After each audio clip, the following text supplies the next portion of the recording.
Nice moan going right into the fucking recording. It's been a long couple, 3 weeks. When did I start working on this? I started when I got back from Arkansas. So that was back Anchorage, and I'm like, no, never been there. Arkansas. Don't go there. Yeah. Don't want the visit. That would have been at the beginning of November. We're now at the end of it. Yes, it's been a long, twisted,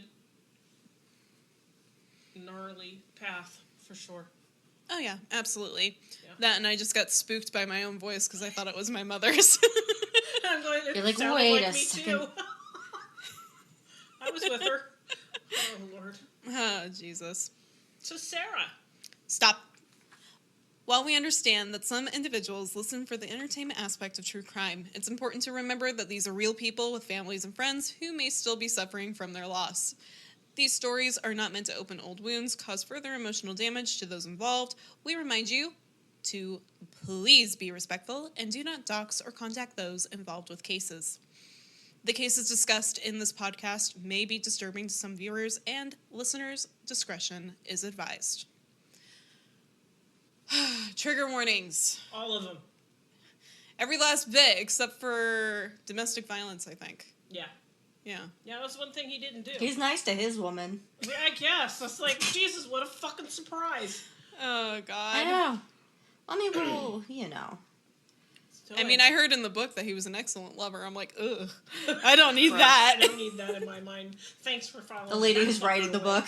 Oh, God. Okay, so Sarah. Yeah. Today, I was reading something. I don't remember. God, it's all blurred into one magical mystery tour for me.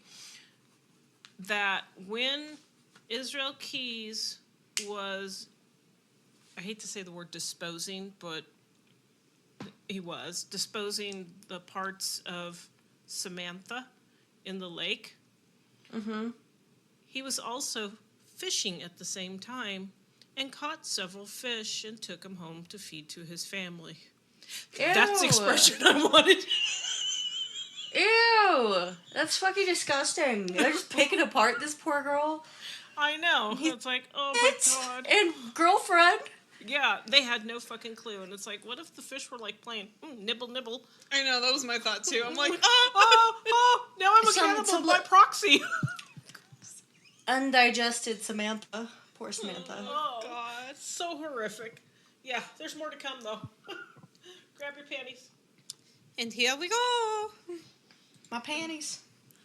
So we're actually going to pause a little bit on the murders for right now and talk about Keyes himself. Keyes was born in Cove, Utah on January 7th of 1978. He was the second oldest of 9 children, none of which had birth certificates or social security numbers or attended public school. No one, and certainly not the government, would have a say in how the Keyes raised their children. The family moved to Colville. The government. I agree, but yes. You ain't gonna tell me I raised my boy. He's a hunter. The family moved to Colville near a national forest when Keyes was around the ages of 3 to 5 years old. They purchased a 160-acre plot of land on top of one of the mountains in the area, intending to live off the land obscured by soaring trees and mountain peaks. They rented a one-room cabin here. The growing family would live without heat, plumbing, or electricity for the next several years while Keyes' father was physically building their home and working as an appliance repairman. There was no radio, no TV, no computers, or telephones, and they had no contact with the outside world. Hand-me-down clothing was cycled through each child, and in Keyes' case, being a faster-growing male who would have been around the height of 6 feet by the age of 14, he had a constant reminder of how much he was deprived as his small shoes had disfigured his toes. As the children began to learn how to read, They were forced to memorize scripture. The children farmed, cleaned slop buckets, chopped firewood, and babysat each other. Keyes especially emerged as a leader in his father's absence, being the oldest boy in the house. He learned how to cook, sew, and braid his sister's hair. He'd take time with all of them and was adored by all of them. With the family still growing and the cabin becoming crowded, Keyes and his older sister were forced to live outside in a tent from April to November. In the winter, they'd be taken to California to their paternal grandmother's home, where they'd live in her trailer by Palm Springs. The children never went to see a doctor, a dentist, and they never saw the inside of an emergency room. Not long after Utah, Keyes' parents did quit the Mormon-based faith and began attending a militia-based white supremacist anti-Semitic church called ARC. From what I can find on this group, the original name was The ARC, but now may be going by Our Peace Fellowship. However, this was back in 2013, and I haven't seen anything as of recently regarding this group. Around the time Keyes was about 12 years old, he began taking interest in this religious group. He even formed friends with another family in a similar situation to his own. Chevy Kehoe and his brother, who I'm not going to name. Chevy, on the other hand, is a convicted murderer serving 3 consecutive life sentences for kidnapping, torture, and murder. Outstanding influence. These brothers eventually started taking Keyes out shooting with them, and Keyes began to become extremely interested in guns. The 2 brothers eventually taught Keyes how to hide them, steal them, and move them using the black market. This interest in guns eventually led Keyes to bringing home publications like Guns and Ammo, and his grandfather gifted him at least 1 firearm and taught him how to shoot it. His parents were concerned, but there was little that they could do. Keyes makes mention that this obsession became much larger than he could have ever imagined when he realized how easy it was to steal guns from homes. Keyes had already started breaking into homes and stealing items at a young age, taking his little sister with him at times.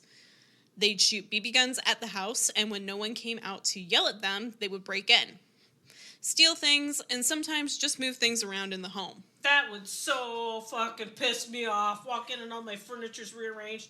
Oh, I'd be worse than if he had stolen. They would then wait nearby for the family to come back home and freak out. Keyes and his little sister would regularly start fires, scare animals, and at the age of 14, Keyes took this to the next level. He wanted to try something new and found an animal, a dog or a cat, but he couldn't discern which, and shot it.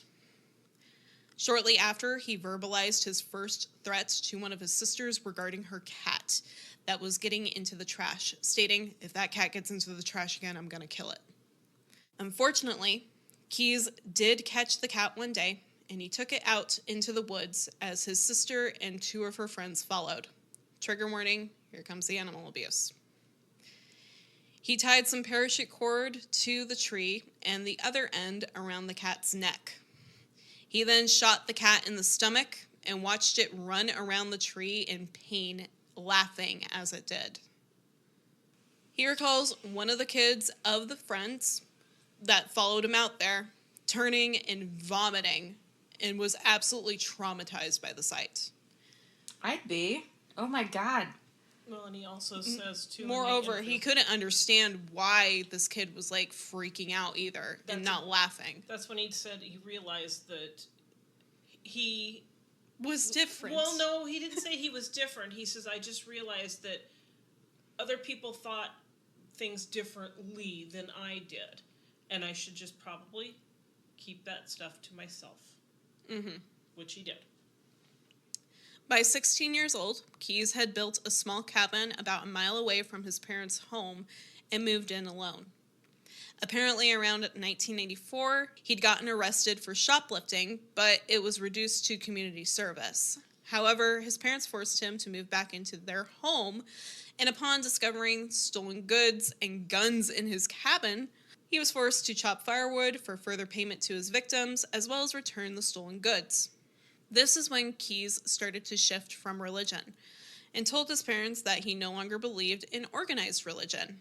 In 1996, Keyes' parents decided that it was time to move again, as he wasn't the only child causing trouble in the area. Keyes didn't join them until 1997, residing in Colville, Washington, and then eventually moving to Maupin, Oregon. When Keyes joined his family in Maupin, Oregon, he was roughly around the age of 18 to 20 years old. Keyes was helping his father build a house near the Deschutes River, which is a rather remote area that people enjoy visiting and tubing down, as well as other water-related recreational fun. Keyes was beginning to plan on killing somebody here, stating that this was going to be his first kill. He went down to the river, and there was a group of girls tubing that day, so he set up at the bend of the river where most tubers got out to use a small outhouse just off the shore.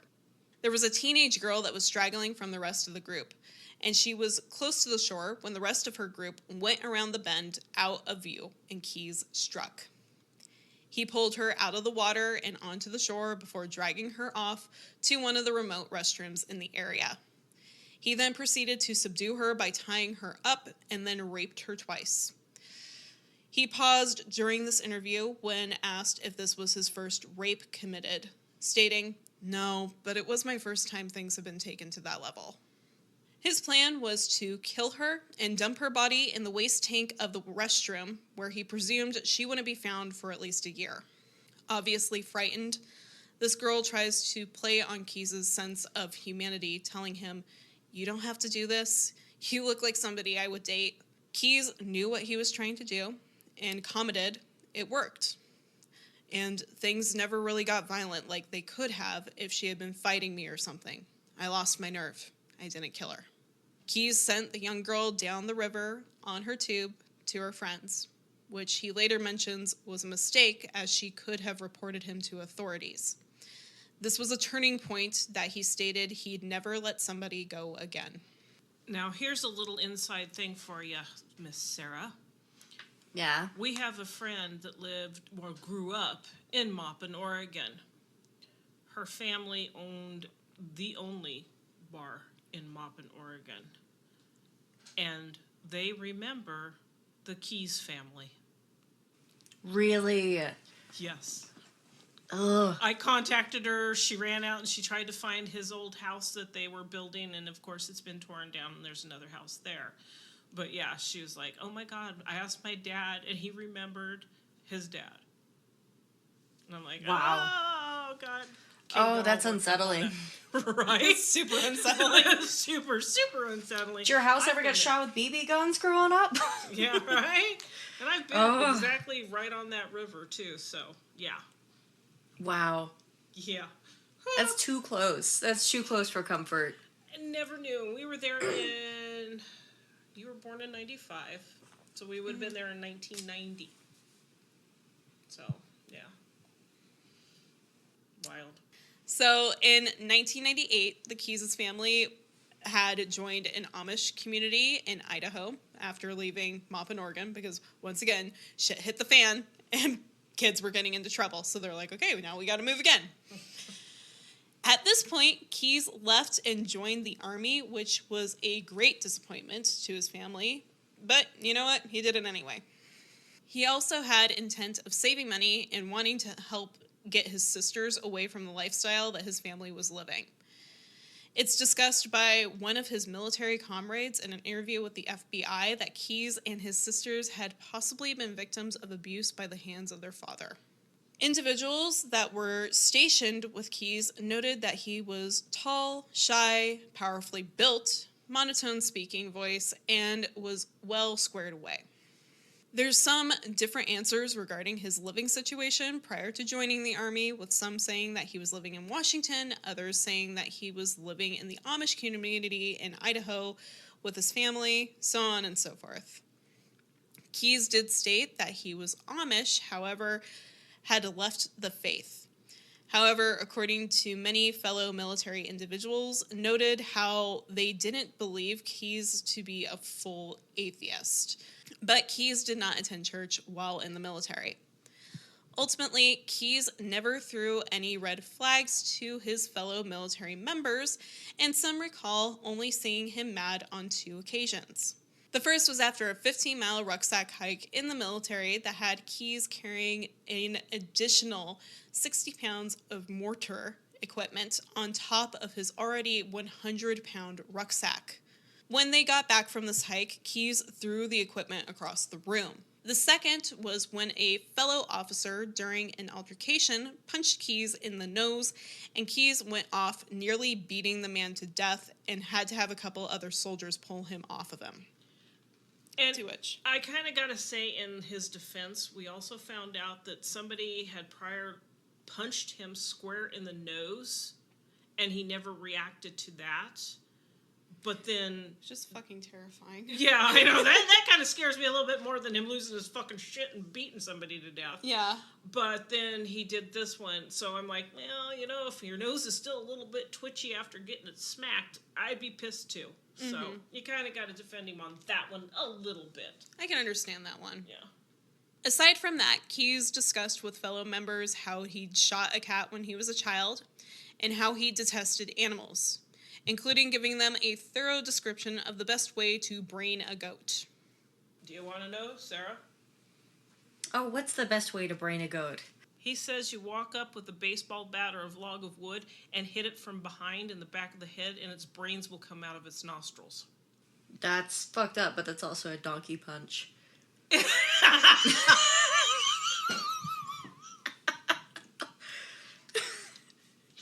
Sexual Sarah. Oh my god. Jesus fucking Christ. What was he really doing with the goats? Right. That's why I'm here, That's right? why. Boom. I gotta break Holy up shit, Sarah. the terrifying. Keyes would regularly also put 2 scorpions in an ammo can and make them fight one another to the death while he and other soldiers watched in entertainment. At one point during his time in the military, Keyes requested to be branded with a pentagram. So he and a fellow soldier did just that. The first attempt didn't go great, and Keyes stopped after a few lines were branded in. However, the second attempt on the back of his neck was successful, with a star being branded in line by line. I'm just thinking about it, just wow. I'm like, the fact that he sat there and got branded, ouch, to fucking begin with. But second, you're out in the desert, you're sweating, it's dirty. I'm like, God, yeah. oh my god, that had to have gotten infected. Not necessarily. They also carried stuff on them. Mm-hmm. But he also had an upside-down cross on his chest, too. Oh, does he? Yes, and that's branded also. Interesting. Just found that out today, too. Sorry. Very good, I guess. Well, we were in the brand, so I thought, drop it. So, when asked why the pentagram, Keyes discussed how he couldn't understand why he was doing the things that he was, and how he thought there must be some higher power making him do so and do these terrible things.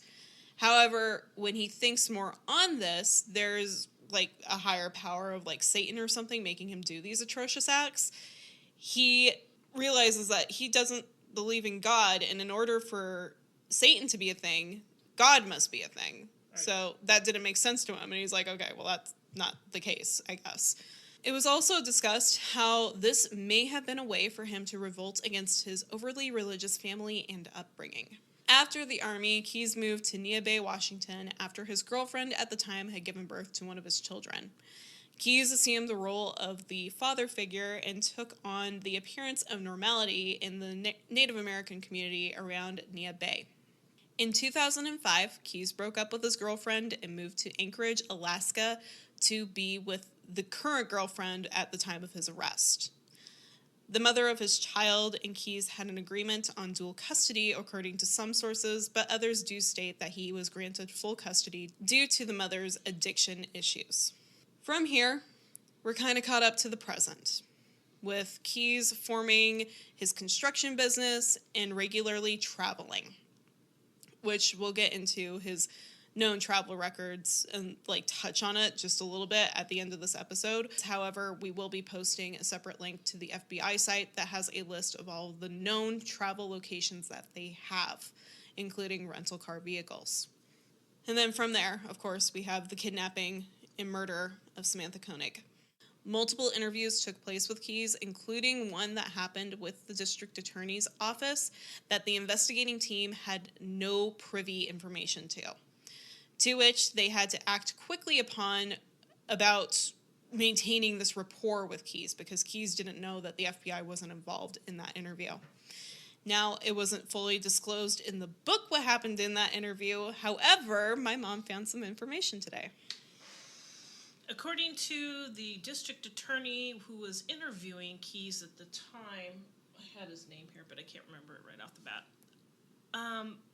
He only saw Keyes uncomfortable and embarrassed during this questioning when the subject of sodomy and necrophilia were brought up. And yes, Israel Keyes did rape the men that he had taken, and he did sodomize them and did necrophilia on all his victims after he had killed them.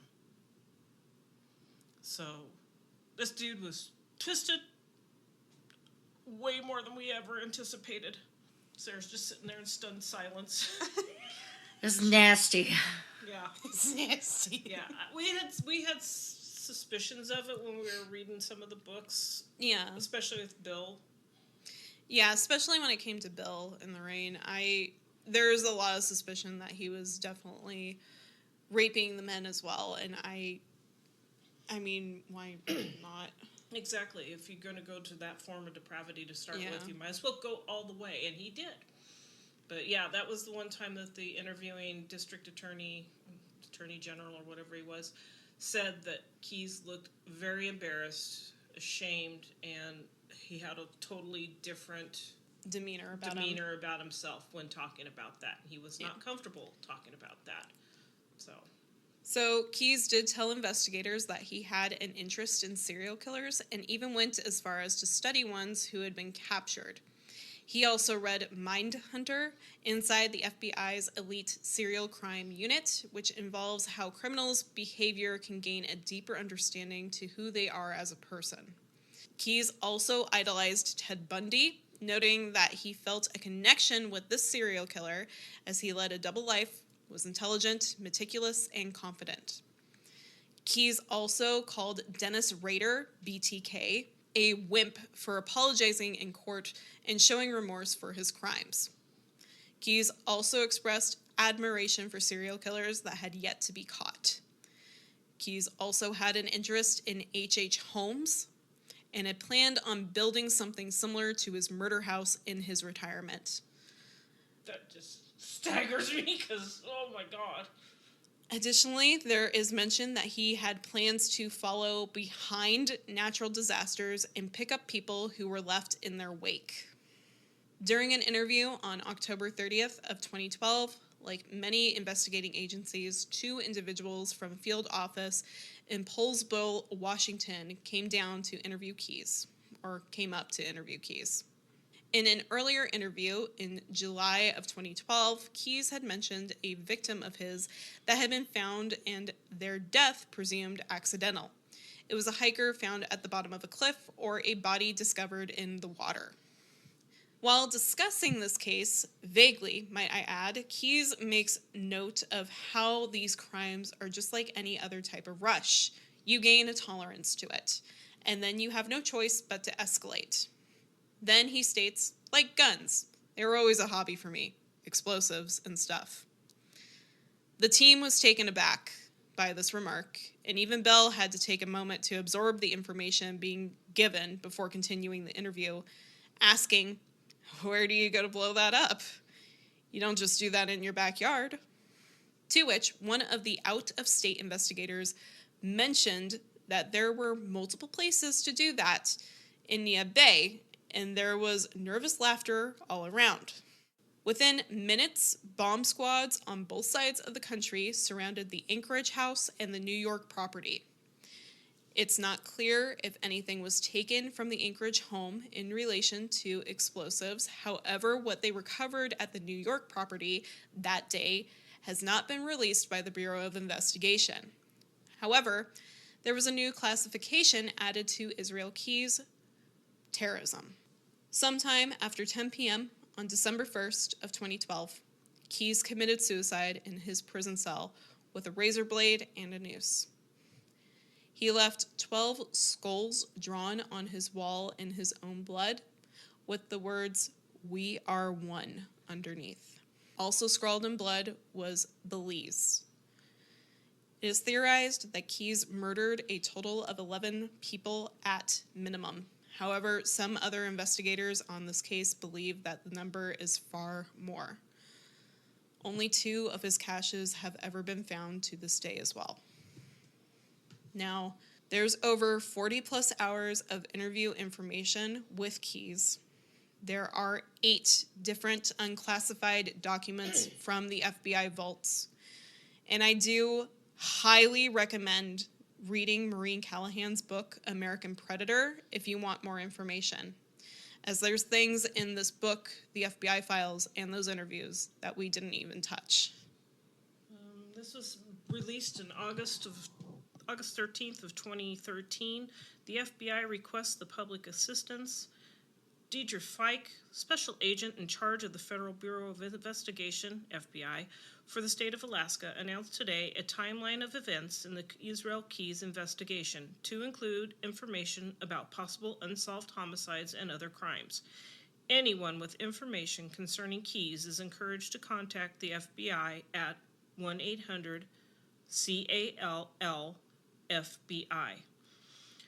Based upon the investigation conducted following his arrest in March 2012, Israel Keyes is believed to have committed multiple kidnappings and murders across the country between 2001 and March of 2012. Keyes lived in Washington from 2001 to March of 2007, at which time he moved to Alaska. While living in Alaska, Keyes traveled extensively while working as a general contractor. In a series of interviews with law enforcement, Keyes describes significant planning and preparation for his murders, reflecting a meticulous and organized approach to his crimes. Keyes admitted responsibility for robbing several banks during this time frame, 2 of which investigators have corroborated.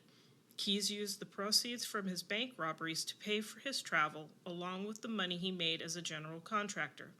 Keyes also admitted to traveling to various locations to leave supplies he planned to use in future crimes. Keyes stated he buried caches throughout the United States. The FBI recovered 2 caches buried by Keyes, one in Eagle River, Alaska, and one near Blake Falls Reservoir in New York. The caches contained weapons and other items used to dispose of the bodies. Keyes indicated the other caches he buried throughout the U.S. contained weapons, money, and items used to dispose of victims. Investigators believe Keyes did not know any of his victims prior to their abductions. He described several remote locations that he frequented to look for victims: parks, campgrounds, trailheads, cemeteries, boating areas, etc. Keyes also admitted to frequenting prostitutes during his travels, and it is unknown at this time if he met any of his victims in this manner. Keyes indicated the victims are male and female and range in age from late teens to elderly. Keyes told investigators prior to the murder of Bill and Lorraine Currier in Vermont, his victims' disappearances received little, if any, media coverage. Investigators believe Keyes is responsible for 11 homicides. Keyes states his murders occurred in less than 10 states, but did not disclose all of the locations. Keyes is described crossing into multiple states during the abduction, murder, and disposal of a victim. It is not unlikely that in some cases, Keyes abducted a victim from one state, transported the victim to another state where he or she was murdered, and potentially drove the victim to a third state to dispose of the body. Keyes admitted to burglarizing 20 to 30 homes throughout the United States and talked about committing arson as a means to cover up a homicide. The following is a timeline that articulates the information provided by Keyes and known to law enforcement about Keyes' criminal activities. It also includes travel dates, locations. Investigators believe Keyes may have committed a homicide. It's a huge long list of it, and we'll get down to. Keyes indicated he committed only one murder in addition to Samantha Koenig, in which the body was recovered. In this homicide, Keyes reported doing something to the victim's body or moving the body to a location where, if found, it would appear as though the victim died from an accident. In this situation, the body was recovered and authorities ruled the death accidental. Keyes traveled internationally, and it is unknown if he committed any homicides outside of the United States. In addition to the specific dates below, it is important to note that while living in New York, Keyes was in close proximity to the border with Canada and may have crossed into Canada on multiple occasions. He reported several trips to Montreal in which he sought out prostitutes. In addition, on his way to Alaska in 2007, Keyes drove alone through Canada. Law enforcement is aware of the following dates of international travel. If you have any information for law enforcement, please contact your local FBI office. In Oregon, the 24-hour-a-day number is 503-224-4181.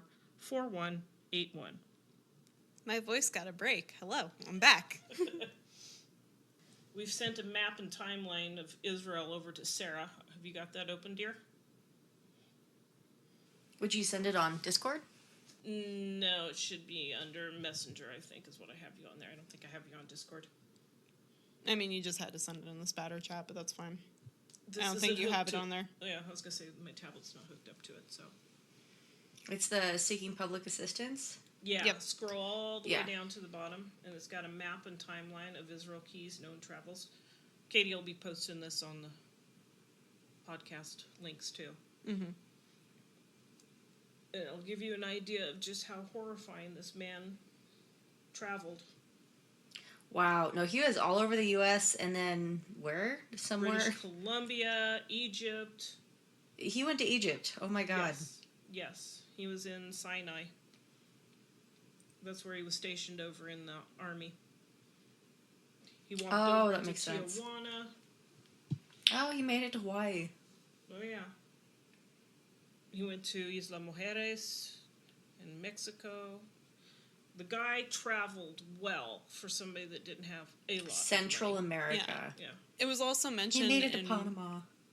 one of the interviews or the book how with the ransom note with Samantha, he stated that she had gotten away from him twice, once on Tudor Road and once in the desert. However, investigators couldn't figure out what he was saying when he was like saying like the desert, and they thought maybe it was just like some weird like place that they didn't know about. No, he mentioned to them how he knew that sex trafficking happens down in New Mexico. And he wanted it to make it sound like he had trafficked her out of the United States. Yeah. And he was in New Mexico a few times, too. Mm-hmm. Yeah. Spooky, spooky. Oh, he was beyond spooky. Oh, And just Denver. the walk across, because he'd fly down into, like, San Diego and then walk across into Mexico. Just the amount. Walking. Driving, and you've only Even got, if he had a like, car, that's still... It's a lot to do. Yeah, he'd get the rental a lot of car, but it was wandering. still, it's like, what would stop him from not only having a junker car in the vicinity, too, that he could jump into that and take off and leave the... the possibilities really are endless for this dude, because he was a vagabond to begin with. I'm like, that's an intense word, but yeah. Well, no, if you think about it, he roamed around. He roamed really around. did roam around a lot. His parents didn't have a tight grip on him, so he was free as a child. So he just continued to do that and explored a lot. And yeah, so he had lots of opportunities, which I honestly think he's probably guilty of way more stuff than they can pin on him. Oh, absolutely. Yeah. And there are some cases that we will be coming back to at a later date. They are theorized to be that of Israel Keyes' victims. However, due to some of their information being kind of, I hate to say wonky, but unclear, they have more extensive information to give, and others are lacking information. So they will be dedicated to having their own separate episodes or being placed in Missing and Unsolved Mondays. oh, you need to announce that because I told people that it was Yeah. a surprise. So, surprise, we're going to be doing that. I'm not sure exactly when I'm going to be able to have the time to squeeze that in, but we will figure it out. We're going to give her some time off after this one because, 4 Yeah. episodes, hello. So we're going to 4 episodes is a lot, and then I'm moving too, so that's just something else to deal with entirely. Yeah, so taking a little time off, but also still doing some missing Mondays, which needs to be done. Absolutely, because I think I've spoken about this before. Missing and unidentified persons hold a very special place in my heart. It was something that I wanted to do coming out of college, and it's partially why I definitely went towards the side of podcasting when it came to criminal justice and forensic science. A lot of these cases deserve spotlight, and a lot of them aren't getting it. Even if their case is small, I still want to give them that spotlight that they so rightfully deserve to help bring closure to their case and to their families. Yeah, you never know when somebody has, oh, I remember that, and so Yeah. and so, and it's like, yeah, if it's not out there, people don't think about it. Exactly. So Missing and Unsolved Mondays will definitely vary from being like very short episodes to like at max, I would say like maybe a half hour, 20 minutes, half hour. Yeah. They're not going to be super long. It's just going to be a little bit to get you guys through the week until a bigger episode comes out. But it also gets those cases in the spotlight that they need. Yeah, they won't have the banter and all that kind of stuff. It'll just be Me by myself. just all Katie. Oh, Katie. Oh, Katie. So, Sarah, what's your impression of Israel Keys? Do you kind of go with Katie and I? I honestly, we were discussing it last night, that I think he was finding himself, like he said, he was two different people, and he was finding himself getting out of control as the bad Israel. Not saying that the good Israel was all that fucking good. Just, part of me says that the good side was trying to get him caught and trying to stop the progression because it was amping up, and it was amping up fast and hard. I don't really know what could have been going on psychologically with him. No. There's something there. I don't. Yeah. I had a thought about it, but it's completely gone. But I can relate. I operate with no thoughts. I don't know if I could even like touch on it. He's definitely a whole nother monster. I think wouldn't even put he him as was, being like- a monster, but that's because I've done... I think Predator is like the perfect. The American Predator is the perfect name for him. Yeah, it really I don't is. think... Because he's also labeled as being the cross-country killer, which he is, but I feel American Predator is a better name for Yeah. him. He was just. I think because it sounds like his craziness started in adolescence when you're like already kind of twisted. You know, I feel Yeah. like all like young people and teenagers, you know, you go through that kind of like weird dark phase, but like Yeah. no one stopped him. Oh, He never had. I wouldn't know this, but he probably never had like a moment of reckoning where he's like, you know, maybe I should like be normal for 2 seconds. well, did he know what normal was? He probably had no clue. He had probably just Exactly. been doing what he had always done. Yeah. Yeah. And he just, you know, it's like, maybe I'll just go for people now. So, my mom wants me to bring this up. I did have a theory on the skulls, and there were 10 children, plus the 2 other boys that he hung out with. There are 12 skulls in total. That brings it up to 12 people, and he says we are one. My theory that I brought up a couple of years back was that the We Are One was simply stating that all of the family members do this, and then the other 2 boys as well. And they all just kind of work together to pick off people. That's a theory. It's speculation. Interesting. It's not I saying know it's speculation. actually real. It's speculation. But It is just very because it's a strange theory. everybody goes, oh no, it's about the murders, all the murders he committed, and it's like, why would that be one with him? Because Yeah. they weren't. We are one. That makes me go, okay, there's multiples of you, or you're working as a group with somebody Yeah. to do this. Which, I mean, we've all laughed and joked about it, how there's like a serial killer island where they all vacation and talk to each other. But, There is the dark web. I mean, when you think about it, there are so many ways to connect each other nowadays. Facebook, Instagram. Social media is a huge thing. Not saying that people are going on there and like blurting out about their murders. I mean, they do sometimes. Yeah. Sometimes. But that's how bitches get caught. The dark web, however, might have those types of chat rooms, considering there are chat rooms that are dedicated for cannibalism, sexual trades, illicit goods and substances, those types of things going on there. So it would not be out of the question for something like that to be happening. We also know that there are times where serial killers cross paths. Like, for example, Henry Lee Lucas and Otis Toole. They crossed paths and they went, hey, want to work together? And they went, sure. And they started going cross country. Oh, we're going to have to do that one because... Yeah. Yeah. Yeah. Yeah. It's not unheard of for serial killers to run into each other. And it's not unheard of for serial killers to rat each other out, too. Oh, absolutely. Because we had... I mean, if you Bundy look at... did the Green River Killer, he basically put him in Myra jail. Hindley and Ian Brady, as soon as they got arrested, they turned on each other immediately. Okay. Immediately. Yep. So, yeah, there's just... Yeah. So, yeah, that's my theory with the skulls. I'm not sure if it's 100% correct. I'm not saying that it is 100% correct, but it makes me feel like it's not necessarily victims. It's something else. It's more significant. Mm-hmm. Yeah. And to him, the victims were not significant. Yeah, they're not. They're just what he needed to get off at that time. Yeah. You know what it kind of sounds like? Untreated ADHD. Well, just in its fuck. worst form. In its worst form. Like, Yeah. just like the manic way in which he's like constantly like, expressing himself. It's like he plans for it and he just leaves shit everywhere. And he's traveling around and like just doing stuff. And then, yeah, I don't...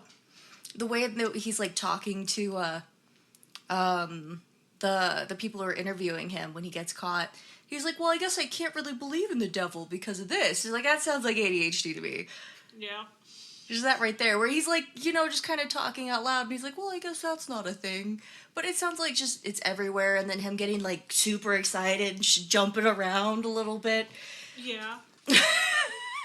He's like, oh, just look at this. And then, like, the rapid shift to shame when he's, like, trying to be like, oh, well, I'm not gay, but, like, I totally didn't sodomize those men. You'll never prove it, I burned them. It's like, oh, my God. Yeah. Yeah. She's kind of got a point there. She's got a point. It looks like someone, yeah. It looks a little bit like that, too. I think that's, yeah. I mean, it Well, could there's be. definitely got to be something mental. There's got to be something there mentally. That's He's just getting not- dopamine from killing people. He's stemming. Exactly. Exactly. It's just, wow. Jesus Christ. Yeah, just some of the stuff we read is just like, holy shit. Yeah. Well, you asked me a question yesterday regarding the bodies in Nia Oh, Bay. yeah. Because he does state that he went and dumped bodies not only into Nia Bay, but also Crescent Bay. Crescent Lake. Or Crescent Lake. Crescent Lake, and there was another one, too. Keep going. Anyways, she asked me what exactly happens when a body is in that cold of water, because there was a park ranger in this interview that basically said that they don't come back up. And to answer your question, I went to my Mama Kobachek to get to this answer and confirm that my theorization was correct, that when a body goes into very cold water, the decomp is going to be slower due to bacteria being basically in like freezing temperatures. So it's a slower acting decay process. However, that isn't going to deter animal activity. So you're still going to have fish and other predators that might be in that water coming to actually feast on the remains and hasten the decay process.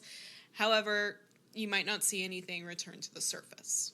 And then we also theorized that you said, well, the pH level's got to be kind of high in that lake. And I was like, oh, well, that is kind of a volcanic area up there. Now that I know that it's a lake fully, it might be a little bit different, but however, you still got to take into consideration that the water's pH level is usually a 7, so you might be able to stabilize it a little bit as far as the city The goes. other lake was Lake Cushman. Lake Cushman? So, yeah. It just... On the other side, though, we did not go into too much on Israel's when they put out the call about it wasn't an APB, but it was a call to information that I read, and they had a lot of people coming back, and a lot of people were just jumping on the 15 minutes to fame train, but there were an overwhelming amount of people, which kind of frankly surprised me, that were absolutely defiant that it could have been Israel Keys that did this, because he was such a good dude. He was involved in his child's, because he only had the one, he actually has two, but he was involved in his little girl's upbringing. He was, dad of the year type of thing. He made sure that she was taken care of, and he was good to his girlfriend. Once again, we said something about domestic violence, and that was never fucking involved, which was kind of interesting to hear too. But that even coworkers and people that worked with him or had him do work on their homes were just absolutely not only mortified, but absolutely, what is the word I'm looking for? Not necessarily shocked, but in defiance that this actually They're in could have denial. been, yeah, well, they were in denial, yes, Yeah. but, when you know somebody, and it's like, say Sarah did something, we'd be going, God, we've known Sarah all our lives, what the hell, that can't be her, and it's like, but I would probably be like, you know "No!" what? That does kind of sound like Sarah. You'd be like, well, the Barbie chandelier. Yeah. Oh, wait, there were indicators. There were indicators. There were definitely indicators. Oh, God, it's just some of the shit you kids did to me. But, yeah, it was just, I want to be a mom. oh, God, just wait. When the FBI stuff, I was reading through it, and I was reading a lot of stuff that was just people were calling and saying, it can't be him. It can't be. He's a good dude. He did this for me. He babysat my dogs. I watched his kid. He watched my kids. All this kind of stuff. They were just floored that this guy that they'd known for the past, 7 to 10 years that he lived in Alaska could possibly do this. So it just goes to show when they say, oh, well, he had a seamy side to him. And it's like, no, this dude really didn't. He really didn't. He was two totally different people. He could keep them completely disconnected when he needed to. As I said over here, I'm like, watch out for pinnacles in the community. Just watch out for them. I'm like, as soon as somebody's like, they're the pinnacle of the community, I'm like, the fuck they are. No, they never said that. They just said he was active in his child's upbringing. He was a good dad. Obviously, stopped in the middle of killing the girl and ran in to take care of his daughter so they could leave on their trip. Not saying that's a good thing, just saying, It's a thing. he had priorities. Is that like a sick thing to say? I don't know. What a dad. What a dad, yeah. I'm like, What a I'm not dad. trying to defend him. It's just a matter of there was another side to him that showed that he actually was two vastly different people. Mm-hmm. So, It's like the old Dr. Jekyll and Mr. Hyde, yeah, right? Ooh, he might have Yeah. had Jekyll and Hyde syndrome just a little bit. there you go. Yeah. Yeah, there you go. Ooh, there's one you should do a deep dive on. Jekyll and Hyde syndrome, or No, just Jekyll and Hyde. oh. Well, what inspires Jekyll What and Hyde? inspires Jekyll and Hyde? I would go in H.H. Holmes, man. Probably. That I like in the Folly itself of was Dew. horrifying to me to hear that he was Oh, going yeah. to build a fucking H.H. Holmes. Oh, yeah. I'm like, oh my god. He's like, when I thank God they retire- got him. Huh? When I It's like, retire, when I until I have retire- the child. When I retire, I'm going to let them just rent a room in my house and do them there. Oh my God. I was just like, oh, thank God they caught him. Oh, thank God they got him. After listening Jesus. to Morbid's H.H. Holmes on the way to Yeah. North Carolina and Tennessee, it was like, oh my Lord. Oh, the World Fair. What a great time in history. And then H.H. Holmes. He's like, I'm building a fucked up house. Built in a fucked up house. And they didn't even cover some of it. That's why I say Katie should do it, because they didn't even go in depth in some of it. Some of the shit I've read, it was like, oh, ooh. Oh, that will make the hair stand on end. Anyway, so we're going to list off some of the cases that he's theorized to be connected to and come back to at a later date. The first one is Lauren Elizabeth Spurrier. Name is profile number MP111173. NECMEC number 1173375. The date of last contact was June 2nd of 2011 from Bloomington, Indiana. Mary Cooper and Susanna Stoughton. This is an unsolved murder in Pinnacle Park in Snohomish County, Washington. Shannon Lathrop is an unsolved murder in the Lumi Reservation in Ferndale, Washington. Leah Toby Roberts, NamUs number MP150. Date of last contact was March 9th of 2000 from Bellingham, Washington. Vicky Chamberlain Garcia is an unsolved murder in Kelso, Washington. Alice Looney is an unsolved homicide and suspicious death in Wapato, Washington. Kelly Sarston is an unsolved homicide in Lake Stevens, Washington, in the Pilkchuck River in Snohomish County. Gilbert Gilman is a missing person. NamUs profile is MP22763. The last contact was on June 24th of 2006 from Hoodsport, Washington. We'll also be going into Israel's possible involvement with the Boca Raton murders. Now, I'm going to list off the names of some of the missing persons cases that were discovered on Israel's computer. These could or could not be possible victims, as there are some that do not match up with him at all, and there's others that we've already listed above. The ages from these individuals range from 1 year old, and I believe the oldest that I saw was 54. Asha Jakia Degree, NamUs profile MP2316, NECMEC number 879788. Last date of contact was February 14th of 2000. She is missing from Shelby, North Carolina. Stephen Errol Kraft Jr., NamUs profile MP4009, NECMEC number 905507. Date of last contact was February 15th of 2001, missing from Benton Harbor, Michigan. Trenton John Duckett, NamUs profile MP3998, NECMEC number 1052554. Date of last contact was August 27th of 2006, and he is missing from Leesburg, Florida. Aaliyah Lunsford, NamUs profile is MP12461. NECMEC profile is 1180362. Last date of contact was September 24th of 2011. She is missing from Weston, West Virginia. Kristen Modaffri, NamUs profile MP4015. NECMEC number is 991788. Last date of contact was June 23rd of 1997.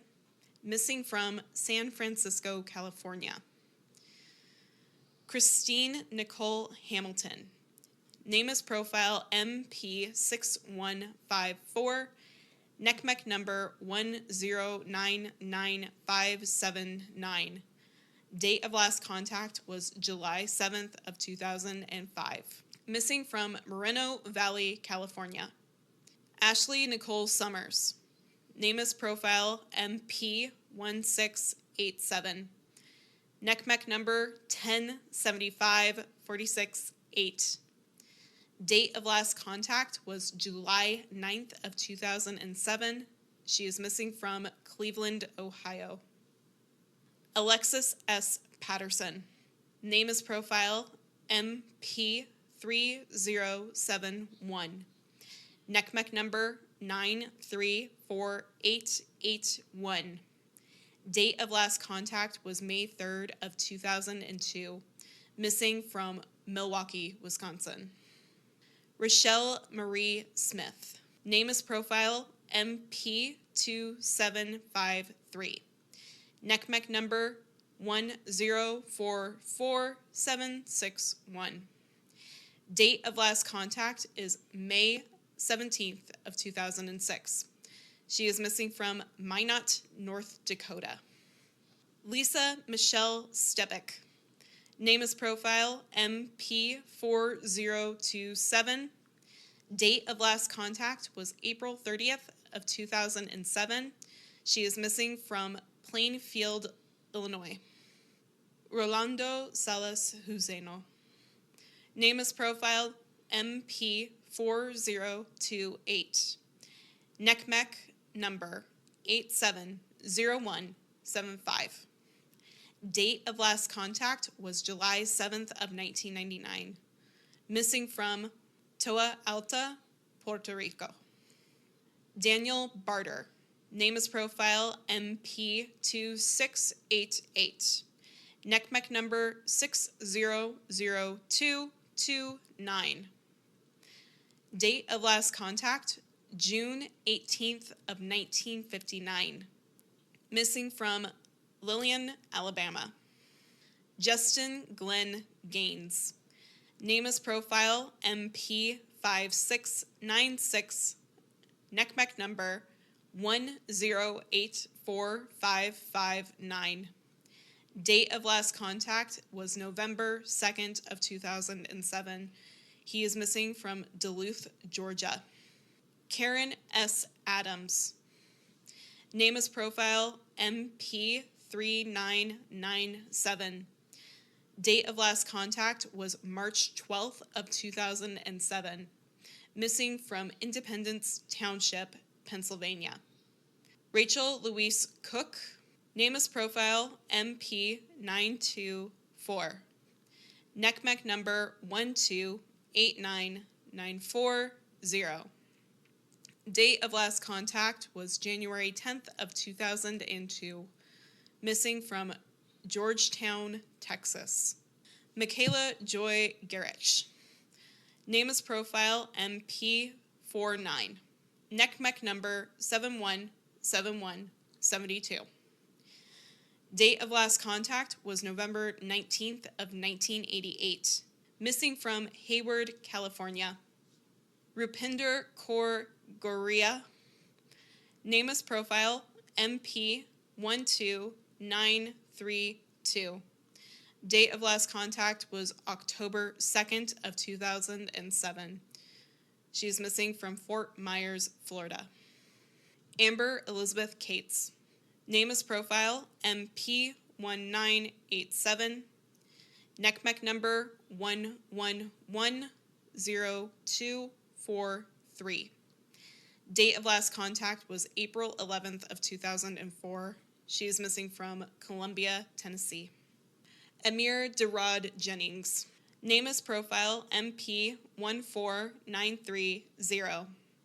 NCMEC number 1186645. Date of last contact was December 5th of 2011. Missing from Columbia, South Carolina. Kayla Mae Berg. Name as profile number MP5239. NCMEC number 1129610. Date of last contact was August 11th of 2009. Missing from Antigo, Wisconsin. Jennifer Lynn Markham.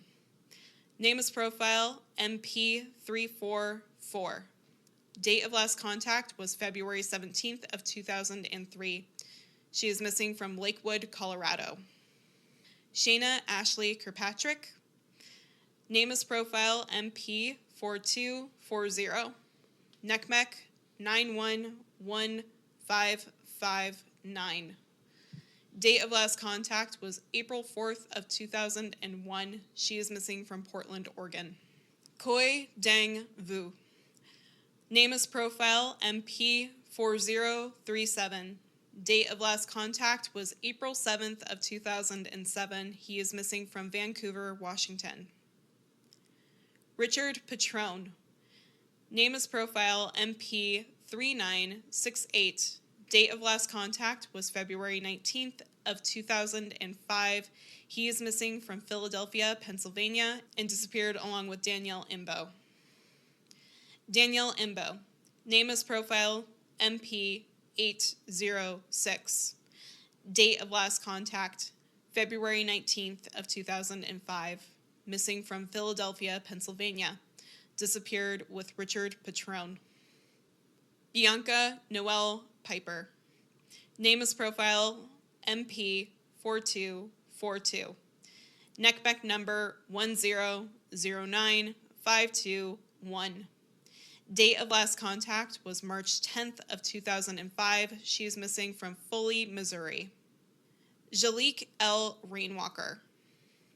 Name as profile MP5549.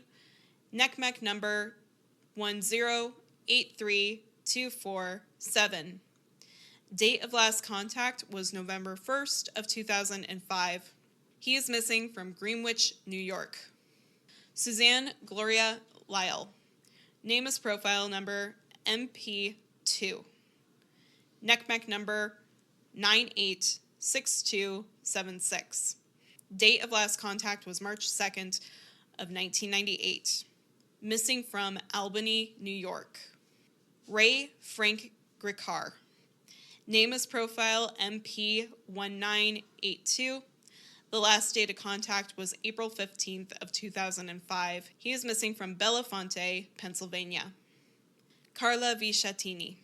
Name as profile MP1244.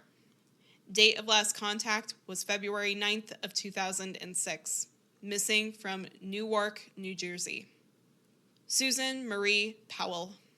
Name as profile MP4890. Date of last contact was December 7th of 2009, and she is missing from West Valley City, Utah. Once again, anyone with any information concerning Israel Keys is encouraged to contact the FBI at 1-800-CALL-FBI. You can also contact your local FBI office and submit a tip if you believe that you have encountered Keys. Thank you again for listening to Spattered. Please make sure to follow the show on Facebook and Instagram at Spattered Podcast and on X at Spattered Pod. If you're enjoying the show, make sure to follow and leave a 5-star rating on Spotify, Apple Podcasts, Amazon Music, or wherever you get your podcasts from. If you're watching on YouTube, like this video, subscribe, and ring the notification bell to be notified when the show goes live or drops a video. As always, if you have a case request, any questions, or are interested in sponsoring the show, please email me at spatteredpodcast@gmail.com.